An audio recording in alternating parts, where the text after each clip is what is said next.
Octave Isidore Pelletier naît le 24 février 1878 à Bémécourt dans l'Eure. Son père est jardinier au château de Souvilly, château qui appartenait à Louis Roederer, directeur des champagnes du même nom. En 1897, Octave part 3 ans en Allemagne, enseigner le français aux enfants du maire de Frau-Lautern. Là, il assiste à des spectacles d'hypnose et apprend cette science. En 1899, il fait éditer une série de photos stéréoscopiques et une brochure intitulée « L'hypnotiseur pratique ». Sa version espagnole va connaître 3 éditions successives. Il séjourne 2 ans à Londres, puis entre en 1903 à la Société des huiles d'olive de Nice, avenue Aubert, comme chef du service d'exportation. Il parle français, allemand, anglais, italien et espagnol. 1907, Octave Pelletier fonde sa propre maison au 1 rue Foncé et 13 cours Saleya, devenant ainsi le 97e négociant niçois. Il édite 2 guides touristiques Léon Sarty, pseudonyme de la comtesse Berthe de Sautéron de Saint-Clément, surnommée Zoé. 1908, médaillé d'or à Toulouse et Amsterdam, fournisseur de la Reine-Mère des Pays-Bas et du syndicat des hôteliers de Nice, il déménage pour des locaux plus spacieux au 27 bis rue Giuffredo. Les établissements Octave Pelletier vendent des huiles d'olive de Nice garantie pure, des huiles de table exemptes d'huile raffinée, des savons et même une huile de graissage pour moteur à base d'huile d'olive.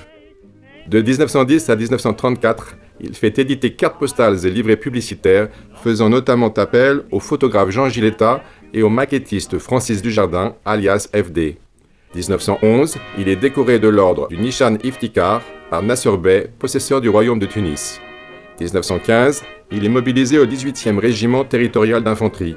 Le 25 octobre, il défile avec son régiment devant le roi Georges V, le prince de Galles et le président Poincaré. Polyglotte, il est nommé en 1916 lecteur-censeur à la commission d'espionnage et de contre-espionnage du contrôle postal de Dieppe.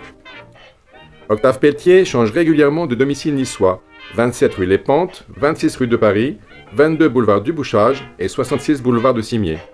En 1934, il se porte acquéreur au 6 boulevard Prince de Galles à Cimier de la villa Meisenbeam qu'il rebaptise bientôt Dreamland. 1930-1933, suite à une commande d'Alfred Vans, le peintre Henri Matisse loue un ancien garage au 8 rue des Iréniels et devient ainsi voisin immédiat des établissements Pelletier et client. Matisse renonce rapidement à la version initiale de sa danse pour élaborer sa toute nouvelle technique des papiers gouachés, découpés et déplaçables.